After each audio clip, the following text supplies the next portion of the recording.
Good evening, Americans, and welcome to the Ed Show from New York. Senator Jim DeMint has met his Waterloo. This is the Ed Show. Let's get to work.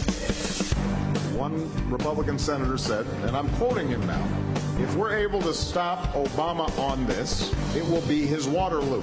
It will break him. Think about that. Jim DeMint is cutting and running.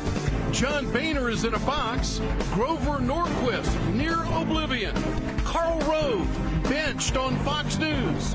And the re-election of Barack Obama has sent the Republican Party into total disarray. That's what I'm talking about. Congressman Jim Clyburn of South Carolina and Eugene Robinson on the latest Republican fiasco. Plus, Congressman Chris Van Hollen on John Boehner's latest concession on the fiscal cliff. Michael Eric Dyson and Donna Gentile O'Donnell on the political fallout. Howard Dean on Chris Christie's big decision on the Obamacare exchange. And Apple's CEO breaks big news to NBC's Brian Williams. Next year, we will do one of our existing Mac lines in the United States. Tonight, a story of economic patriotism in an era of Bain Capital with E.J. Dionne. Good to have you with us tonight, folks. Thanks for watching. The reality of the election is starting to set in on members of the Republican Party. Another one jumped ship today. Tea Party Senator Jim DeMint of South Carolina is leaving Capitol Hill to become the president of the conservative think tank of the Heritage Foundation. Don't cry for DeMint. The outgoing president of the Heritage Foundation made $1.1 million, according to 2010 tax filings. DeMint will do just fine, but it's not just about the money. The senator realizes that he can be more effective for the conservative movement if he's not attached to the dysfunctional party known as the Republican Party. In a statement, DeMint said, "I'm leaving the Senate now, but I'm not leaving the fight. I've decided to join the Heritage Foundation at a time when the conservative movement needs strong leadership in the battle of ideas." He was more to the point on CNN earlier today.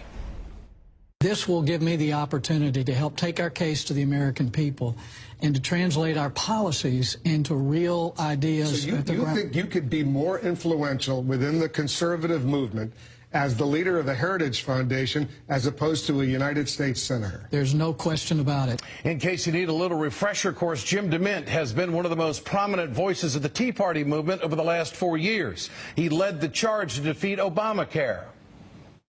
If we're able to stop Obama on this, it will be his Waterloo.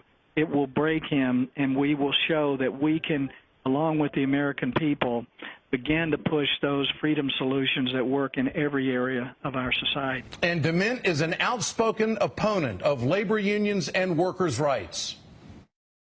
I don't believe collective bargaining has any place in government. Including at a federal level? Or? Including at the federal level. That's what elections are, collective bargaining. House Democratic leader Nancy Pelosi pointed out Jim DeMint was one of the ringleaders in voting down the UN Treaty for People with Disabilities this week.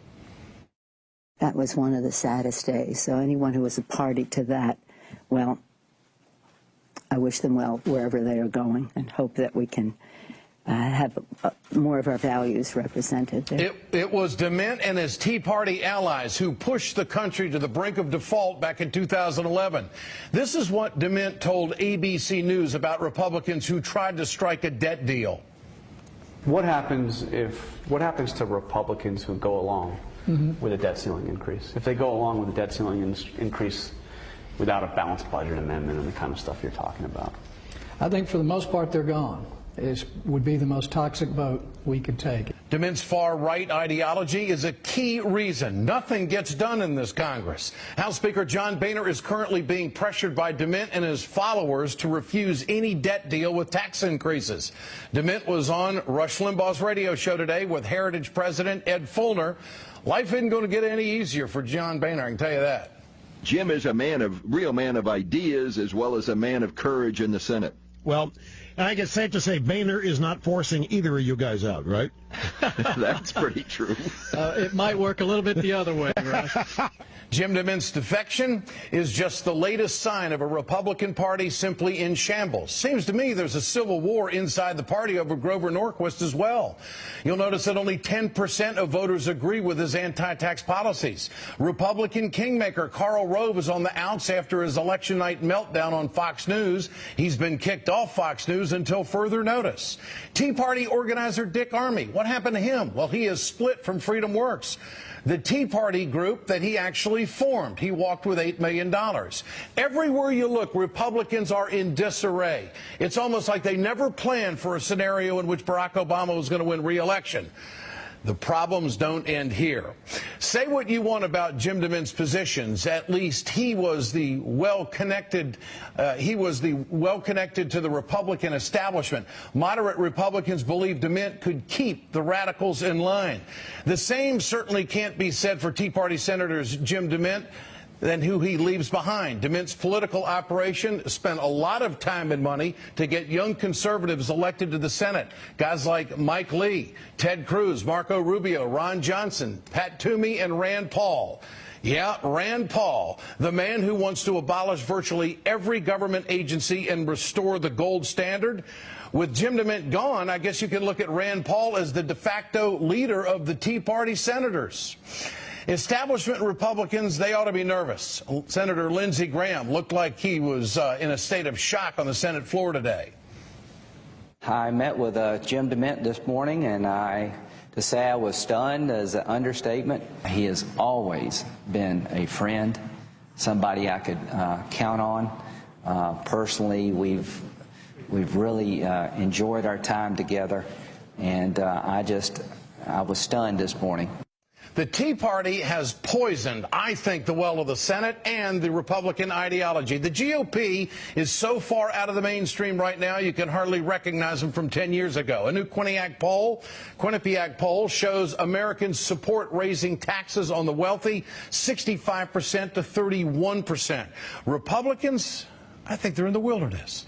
They face a changing demographical situation in this country that they don't know how to deal with. They have not dealt with women's issues properly, and they have ignored immigration reform. It's time for the Republicans to take a page out of the Ed Show and let's get to work. I'm joined tonight by Congressman Jim Clyburn of South Carolina and also Eugene Robinson, MSNBC political analyst and associate editor and Pulitzer Prize-winning columnist for the Washington Post. But most of all, I can title them both as two distinguished gentlemen from South Carolina.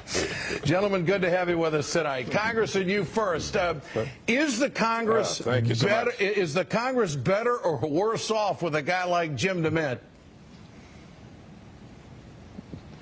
Well, I wouldn't put it that way, Ed. I think that Jim is a very principled guy. I never agreed with a single one of his principles, but he's a very principled guy. He is doing what he thinks he needs to do in order to further his cause. He has had some real serious problems with his relationships in the Senate. I think all of us who practice politics know that if you are going to be successful in any legislative body, you have to develop relationships with people, and people have to feel comfortable knowing that you are going to be a certain place at a certain time. I don't think that anybody in the Senate ever felt comfortable where Jim DeMint was on any of the issues, and he had a lot of strained relationships within his own party over there. So I think he'll be much more comfortable outside of the body and over at the Heritage Foundation, where he can pontificate, and as we say down here, he can preach to the choir. Well, he'll do a pretty good job of that. He has in the past. Eugene Robinson, this is very unusual that someone would give up a Senate seat to do something like this. I don't know if we have ever seen this before. It's highly unusual. What statement is DeMint making by doing this? That the Conservative Party has lost its bearing and he's got to bring them home? Yeah, I think that's exactly the statement he's making. I think, look, in the wake of the election, many Republicans are dawning. It's dawning on them that a lot of Republican policies are just flat out unpopular, that people don't like them. And so as Republicans, Marco Rubio's talking about immigration, and he's one of the DeMint acolytes. I mean, and other senators are going to start moving, I think, on some of these issues. And so rather than kind of be swamped by, I don't know if you can call it a wave, but whatever the movement is in the Senate, I think DeMint is going to a perch that he sees as right now more powerful, more influential, where he can have more impact on the debate. And I would just add, that I don't think either Congressman Clyburn or I is going to be named the interim senator by Governor Haley. I think we're both out of the running. And I don't mean to break that news. Well, I think Governor Haley's probably going to take it. She's probably going to see this as a great opportunity. But whoever takes it has to go through an election in 2014. They will not serve out the next 4 years of Jim DeMint's term. No question about that. But you again, Eugene, does he replace Grover Norquist? Or does he become, so to speak, for lack of a better term, hitman number 2 for the conservative? If you don't do it my way, we're going to get after you. He's been known for the primaries. Well, he's kind of been that, right? So I think he's going to continue doing that. One of the big questions I have is what this means for the Heritage Foundation, which has been kind of what passes for a mainstream think tank. Is it still a think tank if Jim DeMint is running it, since we know what he thinks? We know what Heritage is going to come out with. I wonder if this doesn't, in some way, in the medium term at least, sort of marginalize Heritage, perhaps, from the mainstream conservative debate. We'll have to see. No doubt. Well, he will certainly make sure that the opinions and the research that comes out of the Heritage Foundation is a hell of a lot more to the right than it ever has been. Congressman, do Democrats benefit from Republicans being fractured, or is it going to be harder to get things done? Well, it's a mixed blessing. When you see this kind of activity going on among your opponents, you do see that as an opportunity to kind of drive wedges or keep your folks together.